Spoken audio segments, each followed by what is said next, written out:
안녕하세요 여러분, 좋은 아침입니다. 오늘 제가 좀 엉망이긴 한데요, 그냥 해보도록 할게요. 오늘은 어제는 제가 이제 태어나서 아주 간략하게 뭐 어렸을 때 저희 집에서 아빠가 하는 모습을 보면서 어떻게 약사에 대해서 동경하게 되었나 뭐 그런 생각도 하고 그런 얘기도 잠깐 했었고, 그래서 이제 약사가 된 얘기를 했는데요. 젊은 시절의 선택을 통해서 제가 이제 이런 약사의 모습으로 살고 있고요. 그러고 있는데, 오늘은 약하지만 선택이라는 것에 대해서 좀 생각을 해보려고 해요. 그래서 저희가 그때 왜 잠깐 말씀드렸지만 처음에 약대를 가지 않았어요. 않고 가지 못하기도 했죠. 고등학교 때 이제 공부를 별로 하지 않았고 그랬는데, 사실 생각해 보면 거기에는 복수심이 많이 있었던 것 같아요. 어, 저희 엄마가 어렸을 때부터 저를 되게 정서적으로 학대를 많이 하셨거든요. 아무래도 두 분이 사이가 별로 좋지 않다 보니까 그거 부부 관계에서 생활하는 모든 스트레스나 뭐 이런 거에 있어서 나도 모르게 약자에게 이렇게 순환을 주거나 뭐 학대를 하게 되잖아요, 보통 사람들이. 그리고 사실 저도 나이를 생각해 보면 그때는 어떻게 보면은 좀 학대가 아니라 뭐 부모면은 애들 뭐 때릴 수도 있고 뭐 할 수도 있지 뭐 약간은 그렇게 해서 뭐 아이들을 엄하게 키워야 된다 막 이런 것도 있고. 근데 엄하게 키우는 거하고요, 정신적으로 학대하는 거는 분명히 다릅니다. 그래서 학대를 당하면은 어떤 느낌이냐면은요, 내가 이 세상에 존재할 가치가 있나? 이런 생각이 들어요. 그러면은 내가 나를 계속 부정하게 되고요. 그럼 내가 하고 있는 것들, 내가 지금 가지고 있는 것들, 내가 갖고 태어난 것들, 뭐 받고 있는 것들이 하나도 중요하지 않게 여겨지거든요. 그러고 어떤 생각을 하냐면, 어렸을 땐 힘이 없잖아요. 부모에게 전적으로 의지해야 되는데, 그런 부모한테 그런 대우를 받고 있고, 내가 존재해야 할 가치가 있는 인간인가? 그러면은 내가 존재하기 위해서 복수를 선택을 합니다. 복수라는 게 별게 아니에요. 그때 보면 부모가 원하는 거를 들어주지 않는 거예요. 말하자면 사춘기 때 아이들이 막 반항을 하잖아요. 그때는 그때도 뭐 부모가 원하는 걸 들어주지 않음으로써 자기의 정체성을 확인하고, 그러면서 이제 스스로 이제 자기 세계를 키워나가는 그런 거의 일환이라고 생각을 하거든요. 근데 저는 굉장히 좀 겉으로 보기에는 좀 온순하고, 막 엄마가 그렇게 말로 나를 학대를 해서 나를 그렇게 막 지구 끝까지 몰아붙여가지고 그렇게 해도 그냥 했는데, 속으로는 엄마가 원하는 약대는 가지 말아야지 이런 생각을 되게 많이 했어요. 사실 저는 약사가 되는 게 되게 좋았어요. 그런 아빠를 보면서 느낀 것도 있었고, 그리고 사람들 앞에서가 아니라 사람들 옆에서 케어할 수 있는 이런 직업이 되게 좋다라고 생각을 했는데, 아무튼 그래서 제가 처음에는 약대를 가지 않기도 했고 가지 못하기도 했고, 그래도 이제 그 당시에는 좀 여대들이 조금, 그래도 좀 잘하는 애들은 여대로 가서 조금 이름 있는 여대들이 좀 있었어요. 그래서 뭐 이화여대랑 숙명여대가 이제 양대 산맥이다 그랬고, 그래도 이제 이화여대가 학교도 크고 좀 더 좋다 그랬는데, 저는 그때 이제 숙명여대를 택해서 이제 거기에 맞춰서 가게 되었어요. 그랬는데 다니면서 굉장히 좀 힘들었어요. 그러니까 내가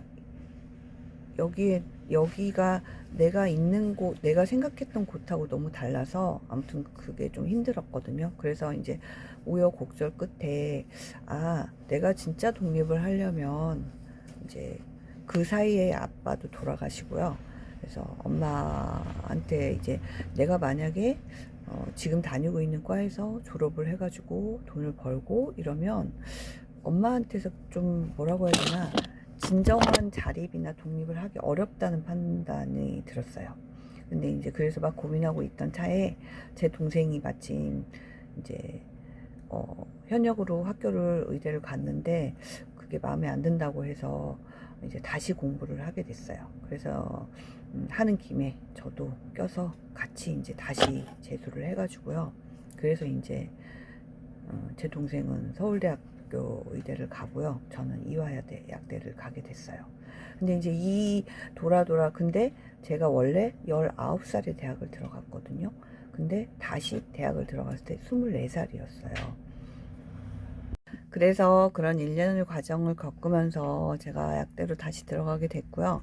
그렇게 해서 이제 약대를 졸업하고 저는 뭐 대학원을 간다든지 뭐 회사에 취업을 한다든지 그런 생각은 전혀 안 해봤어요. 제가 봤던 롤모델은 저희 아빠였잖아요. 약국하는 약사.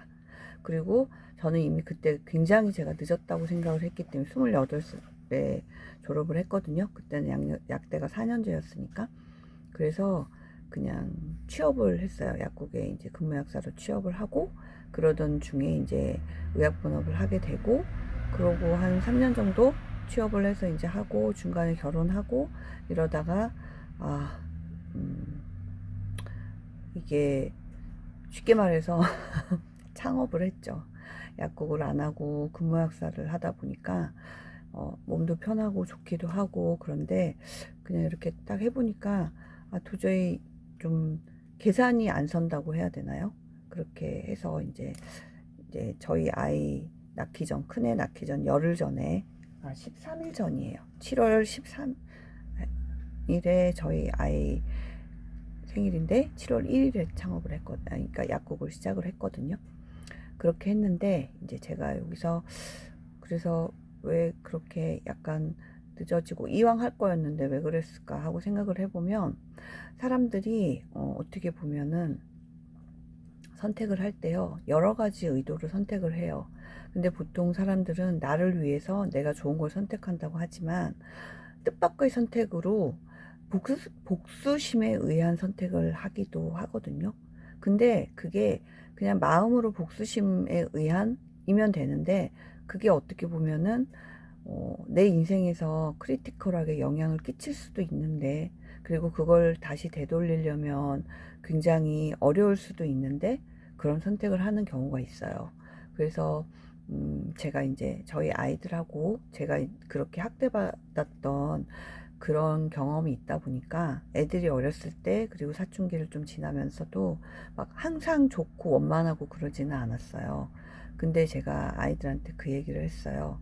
너가 지금 엄마가 싫고 미울 수가 있지. 그러고 엄마가 너를 관장하고 있기 때문에 뭐 그런 생각도 들 거야. 그렇지만 엄마에게 복수하기 위해서 공부 안 하든지, 아니면은 너가 하고 싶은 거가 있는데 뭔가 복수를 하기 위해서 다른 선택을 하든지 그런 거는 하지 말아라. 그리고 그게 지금은 엄마지만 앞으로는 다른 어떤 사람이 또 될 수도 있고 어떤 상황이 될 수도 있는데, 거기에 대해 복수심으로 너를 해치는 일은 하지 않았으면 좋겠다. 이렇게 얘기를 많이 해줍니다. 어제도 진즉 그랬어요. 어제도 집에 가는데 저희 남편이 이제 집에 갈 때는 운전을 하거든요.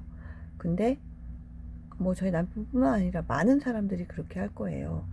왜 이제 신호를 안 지키고 서 있는 걸 보면 이렇게 정의감이 발동을 하잖아요. 정의감이라는 것도 웃기긴 한데 어쨌든, 그리고 우회전을 하려고 서 있었는데 뒤에서 이제 계속 차가 직진이 아무도 안 오는 상황이었고, 우회전을 해라 하고 빵빵 했는데 이 차가 계속 안 움직이는 거예요. 그래서 이제 남편이 점점 화가 나기 시작해서 제가 옆에서 말리거나 말거나 해서 빵빵 했는데, 해서 결국에 이제 옆에 차를 두고 이거를 이제 뭐라고 해요, 추월해서 오른쪽으로 이제 갔거든요. 근데 나중에 보니까는 이 차는 자기가 유턴을 하기 위해서 거기서 그렇게 뒤에 차가 오거나 말거나 그냥 서 있었던 거예요.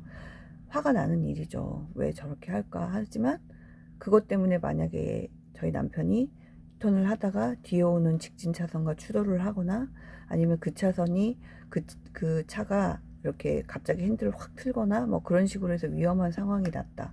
그러면은 정말 뭐 그런 일이 없는 게 좋지 않겠어요? 그래서 저는 하루에 많은 사람을 대하지만 뭐 그런 마음이 불쑥불쑥 들 때가 있지요. 반대로 좋은 마음이 들기도 하고. 그렇지만 이제 제 말은 뭐 그런 작은 순간들이 아니고 나에게 있어서 크리티컬한 순간이 왔을 때 그때 나를 위해서 나를 가장 아끼는 마음으로 좋은 선택을 하면 좋겠다라는 거예요. 근데 왜 사람들이 거기에서 좋은 선택을 하지 못하느냐? 그거는 어떤 면에서는요. 좋은 대접을 받아보지 못했기 때문에 나한테 좋은 건지 좋은 거를 내가 잘 나한테 주지 못하는 것도 있는 것 같더라고요. 그래서 항상 오늘도 내가 나한테 좋은 걸 주고 있는지 한번 살펴보고 좋은 거를 충분히 주고 있지 못한다면 지금 내가 할 수 있는 최선을 다해서 좋은 거를 주고 그리고 좋은 선택을 할 수 있는 인프라를 구축할 수 있게 그렇게 자기 자신을 보듬고 선택에서 한 번 더 신중하게 생각할 수 있는 그런 날이 되었으면 좋겠습니다. 네, 오늘도 좋은 하루 되세요. 어떤 약사였습니다. 아, 그리고 한 가지 더 한다면요. 제가 아침에 출근할 때 거의 하늘 사진을 찍어요. 그것도 월요일에서 토요일 제가 출근하는 날. 그래서 오늘은 제가 편집을 할 줄을 잘 몰라가지고 그냥 영상 이어붙이기 하는 것밖에 못하거든요. 근데 그 사진도 한번 넣어보려고 해요. 그러면 어떤 식으로 편집이 되는지 몰라서 아무튼 어디서 사진이 한 장 튀어나올지 모르겠지만 잘 봐주시길 바랍니다. 안녕.